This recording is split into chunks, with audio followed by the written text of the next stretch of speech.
I hate soccer. This happens with me, and this happens with parents. We will be doing a drill, and I'm watching from afar, and the kid is killing it.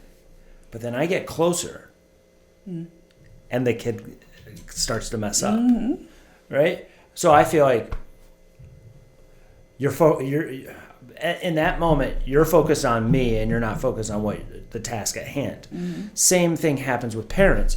A kid could be hitting perfect shots, perfect shots.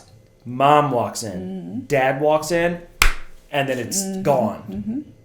So how, obviously, is that the issue? Is that you're focusing on me and not focused on the task at hand? Or you're focused on mom walking in or dad walking in? Is that?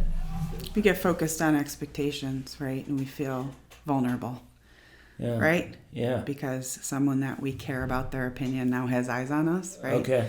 So our focus goes off of task, right?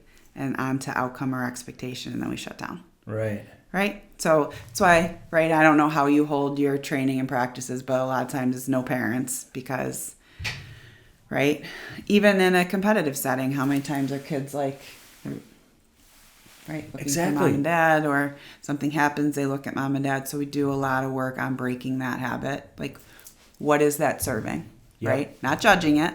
Right? Because the kid's on autopilot when they're doing that, right? Yeah. Giving them the self-awareness on where that comes from. And it's not serving you, right? Never going to control who's in the crowd, right? Right. Never going to control who. So that becomes their work, right? And also to talk to parents about, in the meantime, right? And also, like, discourage your kids from looking at you during competition or stand somewhere and then we'll do work, right, for them to break that habit. But it is not serving them at all.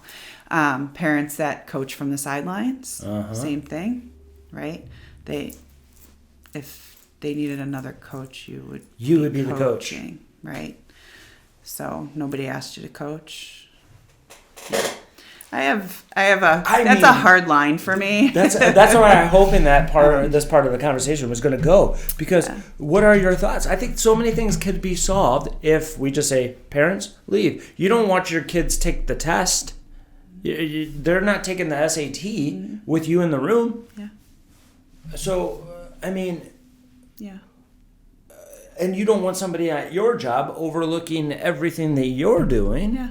So why do we do that with kids? Yeah, it's the same. So I also don't allow parents in any of the sessions with kids either for the same reason.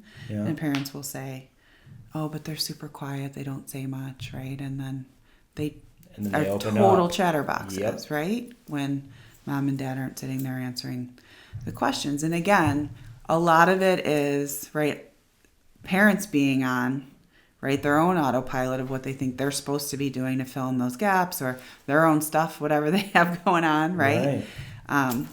But those are conversations that, I'll tell parents, like, this is part of the reason why we're working together, right? When you bring me on board, you want the real conversation. So here's what I see. Hey guys, thanks for watching this episode of the I Hate Soccer podcast. If you feel stuck in your recruiting process, we created a guide that includes feedback from 15 college coaches and 10 current college soccer players. Inside this guide, you'll find out what really works in recruiting, from showcases, ID camps, highlight reels, and more. Check it out at playmakertraining.com/recruited. I hate soccer.